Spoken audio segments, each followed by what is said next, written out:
Namo Bhagavate Vasudevaya.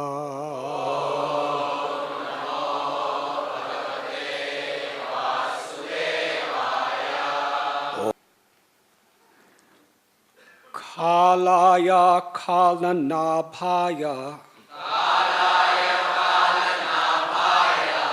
Kala Vayavasakshine. Vishaya Tad Upadrastre. Takshak Tatkaratre Vishvahetave.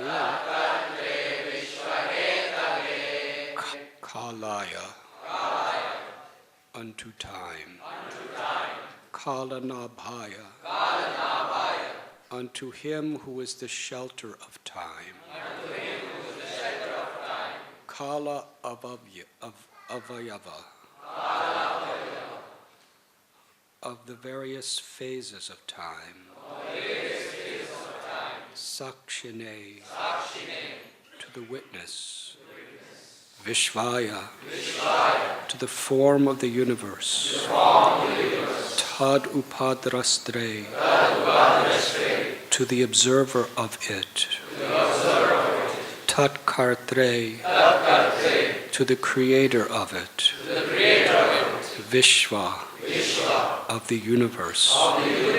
Hetave to the total cause.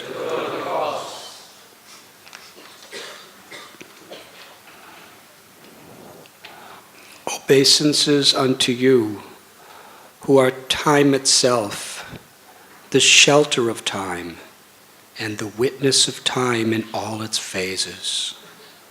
You are the universe, and also its separate observer. You are its creator, and also the totality of all its causes. Purport. The Supreme Personality of Godhead, although appearing in different incarnations, can never be limited by time, since He is time itself, the shelter of time, and the witness of time in all its phases.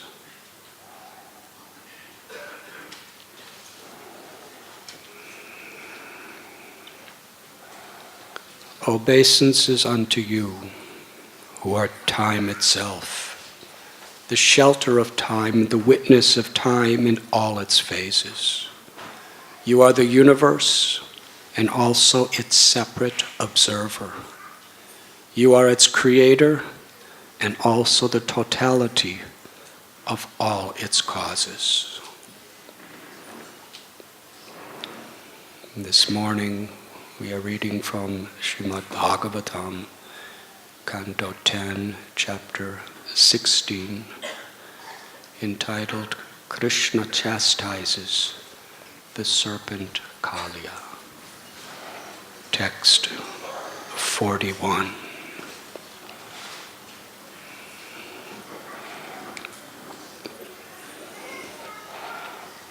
The wives of Kaliya, the Nagapatnis, are appealing to Krishna to show mercy unto the brutal, cruel, abusive husband that they lived with for so long.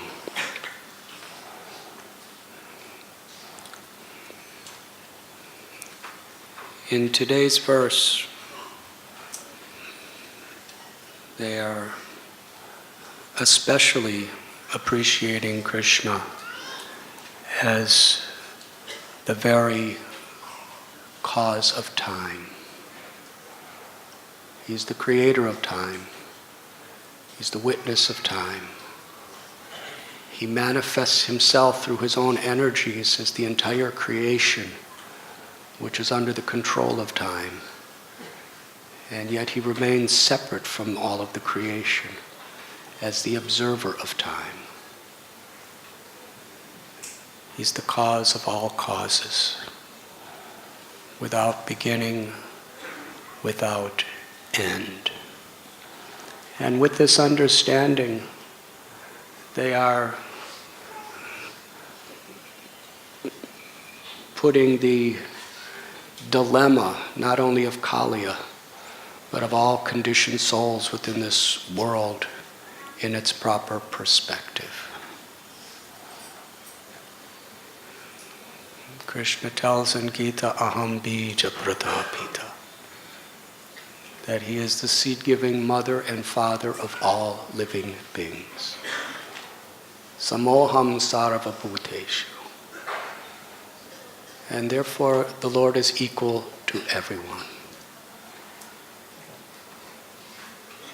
The Lord gives everyone what's best for them. And when Krishna appears, either directly or through the agency of material nature, to be punishing someone, it's ultimately for their good.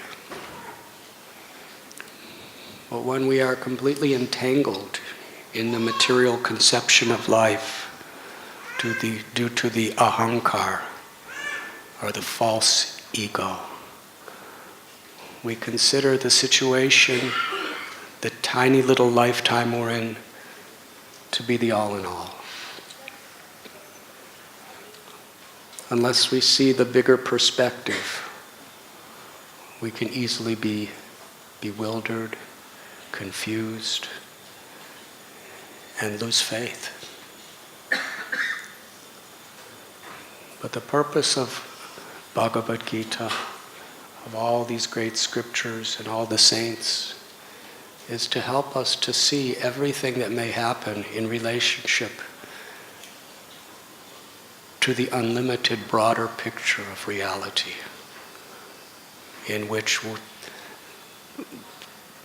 we are of that nature, of that identity. Mamaivam so jivaloke jiva bhuta sanatana. Krishna tells that all living beings are my eternal part and parcels. Achintya beda beda, simultaneously one with me. Every living being, wherever there's life, whether it be a bacteria or whether it be a demigod like Brahma, wherever there's life, among the fish, the plants and vegetation, insects, reptiles, birds, beasts, humans, rakshasas, asuras, suras, demigods. That spark of life is Satchidananda, eternal, full of knowledge, full of bliss. And the natural propensity to love Krishna and to experience Krishna's unlimited love is the inherent potential that is within all of us. And while living in this material world, like everything, our bodies, our minds are subjected to the influence of time. From that perspective, it really doesn't make so much difference whether we live a long life or a short life, whether we are happy or whether we suffer on this material plane, because everything is constantly vanishing. That is the mystical nature of time. All that exists is the present moment. And yet the present moment disappears as soon as it appears. You can't hold on to a single second. You can stop the clock, but it's not going to prevent you from getting old.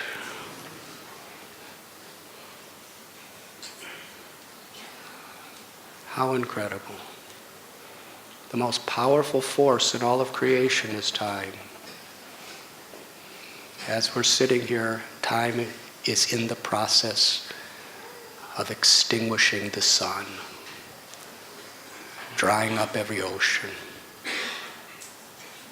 pulverizing all the planets, and what to speak of our little bodies. Moment by moment, we are on a journey from a material perspective, an ever progressive journey to death.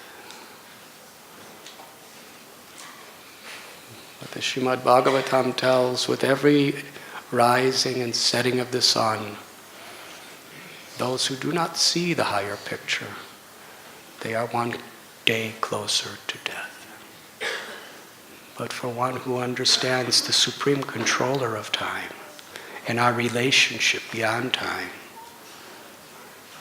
and who hear and chant the glories of Krishna, the Supreme Mother, Father, and object of everyone's love, with every rising and setting of the sun, we come one day closer to eternal life.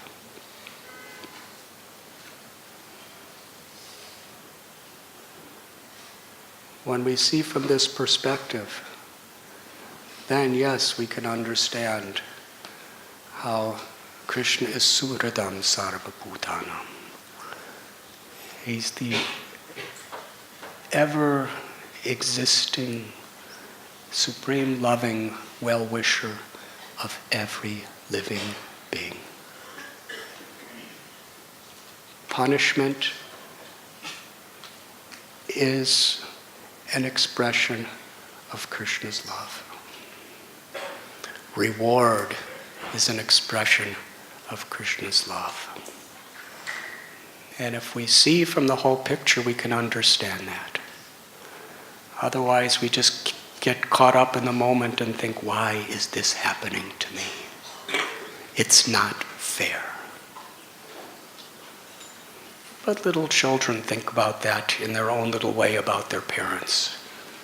If a child is doing mischief, which is not good for the child, and could actually spoil the consciousness of, and spoil the future of the child, even dangerous things. When the parent tries to stop the child, usually the child thinks, it isn't fair. Why are you doing this to me? But that's the way we all are. When things don't go our way, and through material nature, there's some sort of difficulty, why are you doing this to me? But Krishna, not only is he controlling everything through time, but he's controlling time and everything within the cosmic manifestation in such a way that's ultimately good for everyone.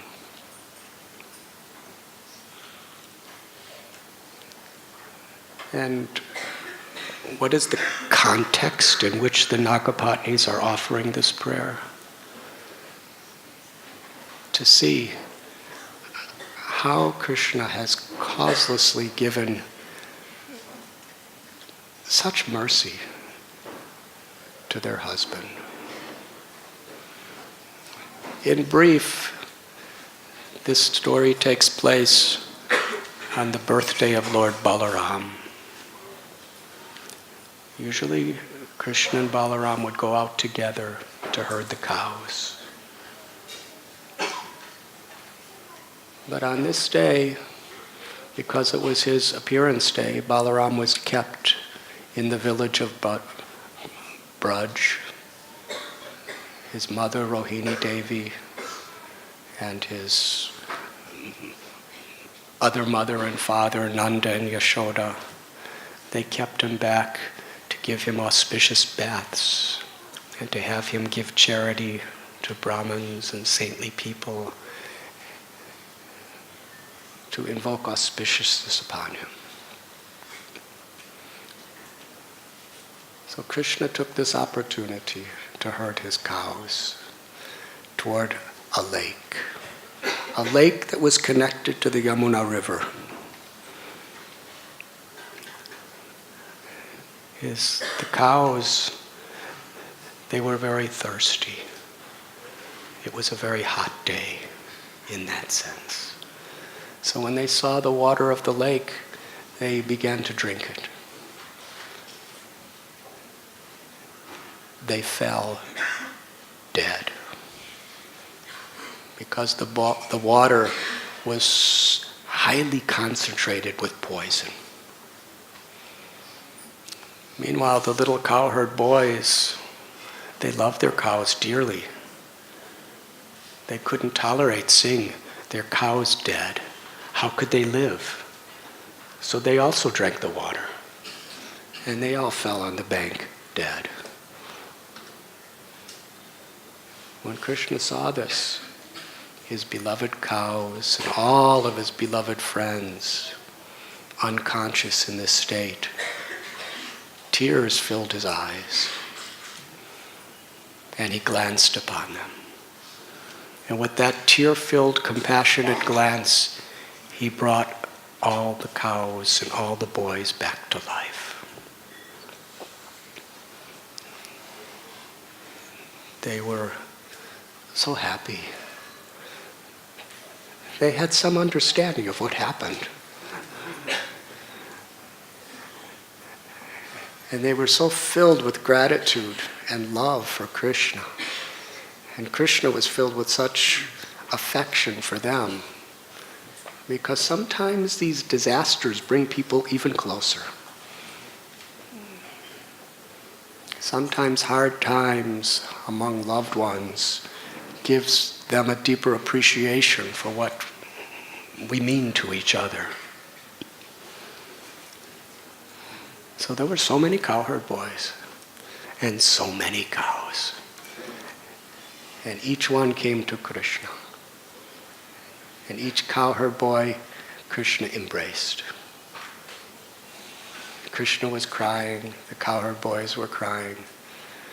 And each cow, Krishna put his arm around them and whispered nice words in their ears and embraced them.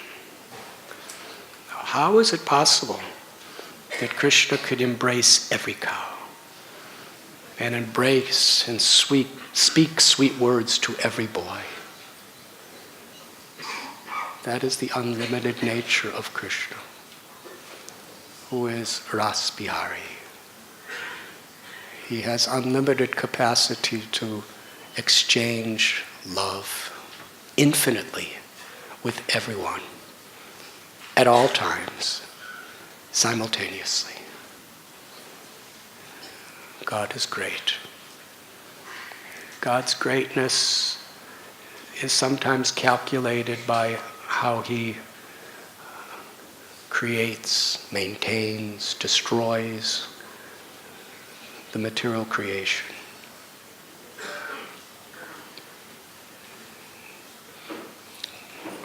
If someone can create some updates for computers, are considered very great. But Krishna's created the entire universe, and simultaneously to one universe he has created unlimited universes. It's not that he has some organizational development plan, one universe at a time. He just exhales while he's sleeping. And quadrillions of universes are simultaneously created, with all the intricacies, the 25 elements, earth, water, fire, air, earth, water, fire, air, ether, sky, the mind, the intelligence, the ego, the 5 objects of the senses: sight, taste, touch, sound, smell, the 5 working senses, the tongue and the arms and the legs and the genital organ and the evacuation organs, the 3 modes of material nature which activates all these elements: Rajaguna, Tamaguna, Sattvaguna, the pradhana, the spiritual force which is manifesting the entire creation of everything in material existence. How is he doing it? Just by his will. And all the mountains, all the oceans, the sun. The sun is so many millions of times bigger than the earth. Nobody's putting coal or fuel. There's no gas lines from the Middle East keeping the sun fuel to burn. Because as we know it, you can't have fire or light without fuel. Where is the sun getting its fuel from? And it's not like every day it's getting a little smaller. It stays the same size. It stays the same size until it's time to just go out. It's not like at the end of Brahma's days, the sun is just like a little speck. It remains as it is. Inconceivable. Who's doing it? How is it being done? Scientifically, they may have certain explanations of gas and all of this stuff, but who's making it work that way? It's more intricate than anything we have ever, that humans could ever conceive of. And all the planets, they're all in their orbits, and all living beings within the planets. You know, we have our DNAs and all of this, but who has created it? What is that force that causes a male lizard to be so attracted to a female lizard? It's quite inconceivable. How many of us are attracted to a lizard of the opposite sex? But how many lizards are attracted to humans of the opposite sex? So everything is so relative.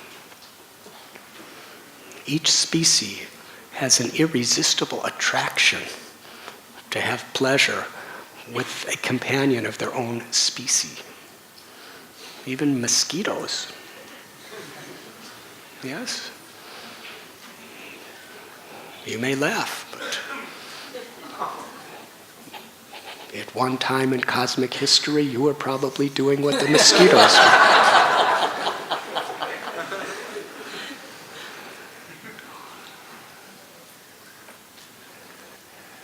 How creation is working is inconceivable. But what we read from Srimad Bhagavatam, this is an insignificant aspect of God's greatness.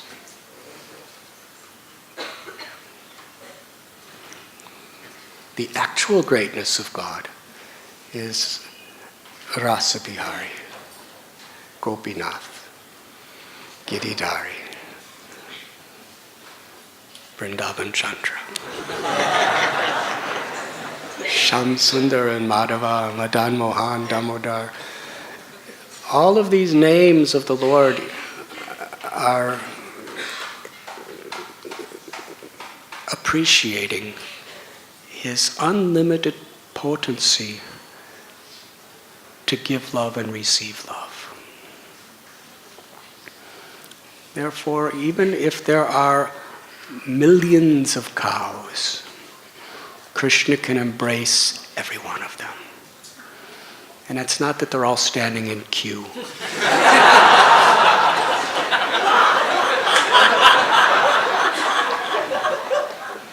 And some are in the back of the queue, the line, thinking, oh, when will I?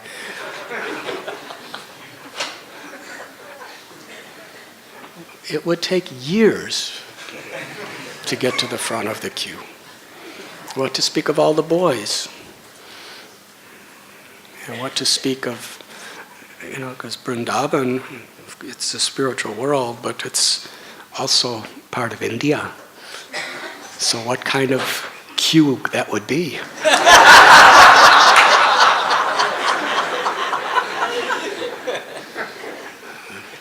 We see how people in your country, in our country, how they do so many things to get to the front of the line.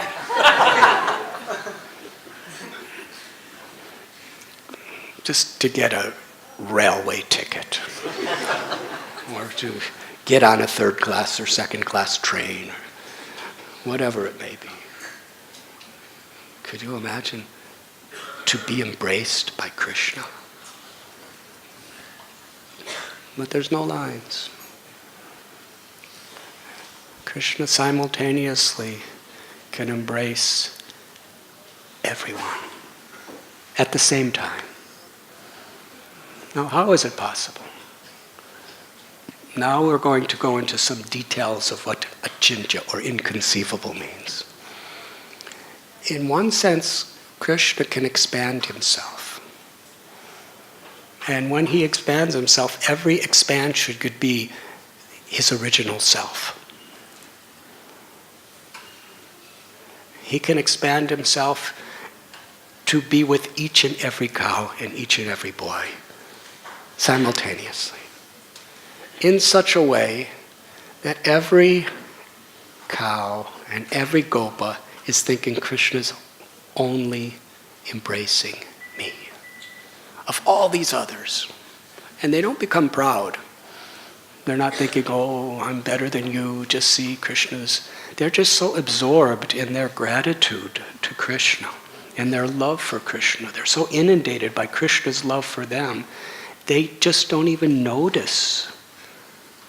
That relationship is so deep, they can't even notice that Krishna's doing the same thing to everyone.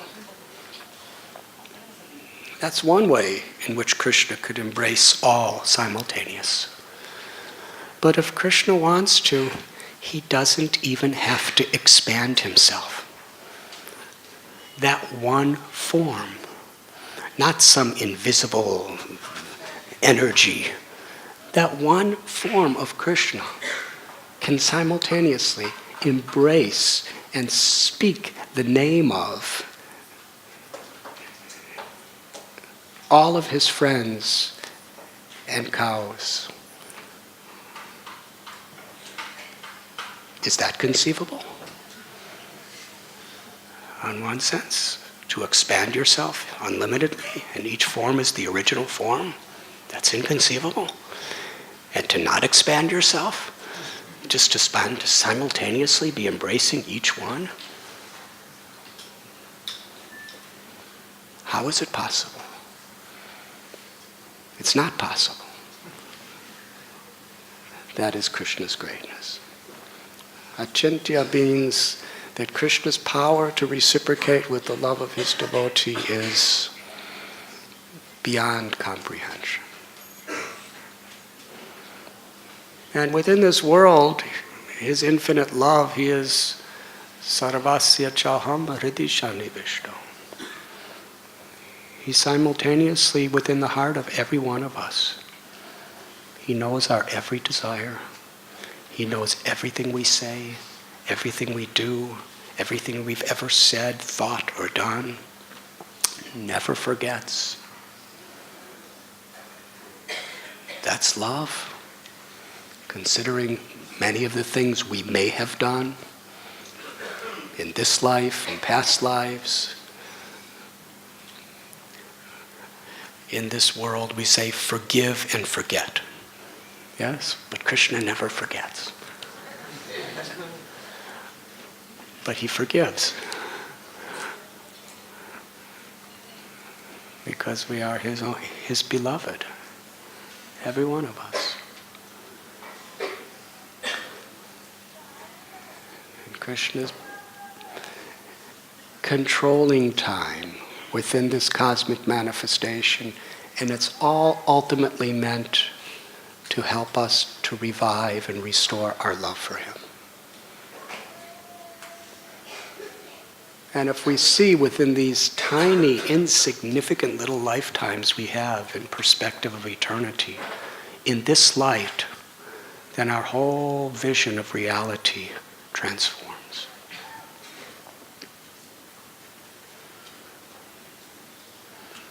So after satisfying all of his intimate friends, he decided to... He was actually very angry at Kaliya. Because according to Srila Jiva Goswami, Kaliya had poisoned that lake long before. And Krishna was telling his friends, just see what this serpent has done. This lake is so poisonous. Just the hissing of Kaliya exhumed, manifested so much poison that it was intolerable for anyone to live. Yes. Just psss. Of course, he was louder than that. But I just did it. What happened? Nothing. You laughed. Some of you laughed. When Kaliya goes, volumes and volumes of poisons come out. The lake was so polluted that any bird that flew overhead, just by the vapors, even the big birds that were flying way, way, way up in the sky, the vapors, they would immediately drop dead. Nothing could live. There was only, even the big birds that were flying way, way, way up in the sky, the vapors, they would immediately drop dead. Nothing could live. There was only one tree that was alive. All other vegetation was dead. That was a Kadamba tree. Because Garuda, in a little hole on the top of that Kadamba tree, he deposited some nectar, Amrit. Because with his vision, he understood that Krishna was going to come there. And he wanted that tree there for Krishna.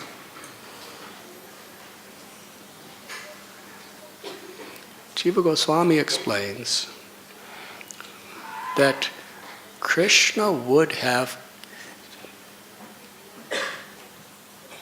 liberated Kaliya long before. But because of Kaliya's wives, the Nagapatnis, who were very virtuous, very pure in heart, and completely devoted to Krishna, Krishna was shy to do anything in their presence. But now that he saw that Kaliya actually murdered all his friends and cows before he brought him back to life, Krishna became angry. And he climbed that Kadamba tree and tightened his belt. When Krishna tightens his belt, it's a very serious subject. If Krishna really wanted to insult a demon, he wouldn't even bother tightening his belt. But this was a serious matter. He tightened it to show he was about to really get involved. And then he jumped in the water. This water was so polluted. We were explaining no life could exist anywhere near it. Krishna jumped right in. And although Krishna was just a little boy, when he jumped from the branch of this kadamba tree, he made a massive splash. If he was the hugest of the celestial elephants diving in, it wouldn't be a splash like this. But Krishna's, according to his will, he could be the biggest of the big. He can be the Virat Rupa, where all the universes are just manifesting. He could be Mahavishnu, or he could be Paramatma. The soul is 1/10,000th the size of a tip of a hair. That's inconceivable. As long as we're in this material existence, that is the limit of our significance. Hare Krishna. Whether you're president, prime minister, world champion, cricket player, whatever you may be, you're 1/10,000th the size of the tip of a hair.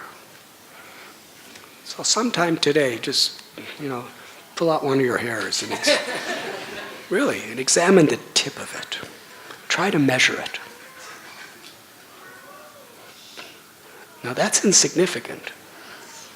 If someone were to say you are the size of the tip of a hair, that is your significance, that's an insult. But 1/10,000th the size. Can we even calculate 10,000?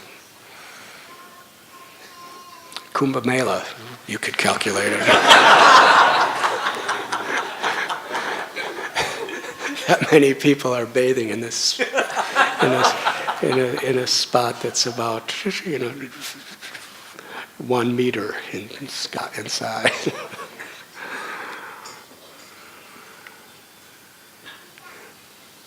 So Krishna, he is seeing Kaliya from this perspective. And when he jumps in, Krishna he can be heavier than the heaviest or lighter than the lightest. Earlier when he was a little baby, Mother Yashoda, she was playing with Krishna. He was just 1 year old. It's just about the time of his first birthday.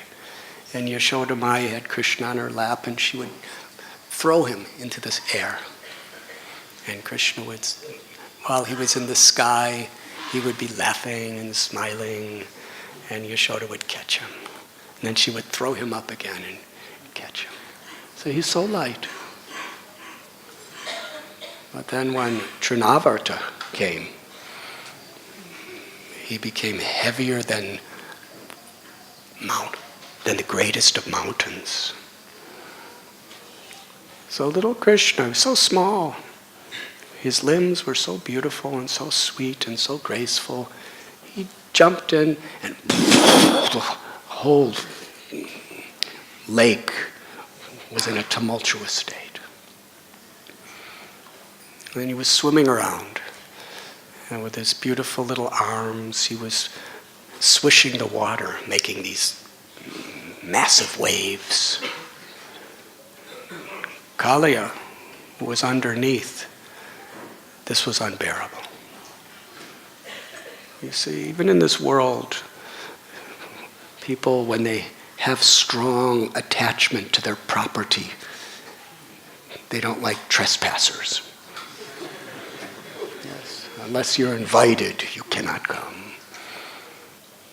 So many countries, there's gates around your house, and it says, beware of dogs. And then as soon as you get near, you hear,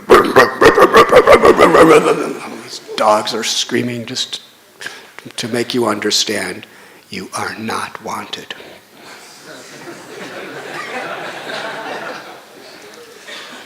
And other people, they have these big signs that we have, this particular company of security devices, and everything that happens here is if you open a window, if you open a gate, if you try to climb over the fence, these lasers detect that somebody's there, and it sends immediate alarm to the police station. They have these in America. They may have in India, I don't know.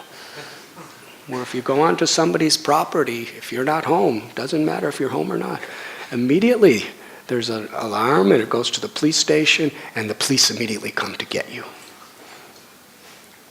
Hare Krishna. So security. So Kaliya, his ego was uncontrollably agitated because nobody could possibly live in this lake that was so highly poisoned. And here someone was swimming around and playing and laughing. Krishna was laughing. So he came forward. He had 1,000 hoods. He was a massive snake. It wasn't like these little snakes that we see today. He was...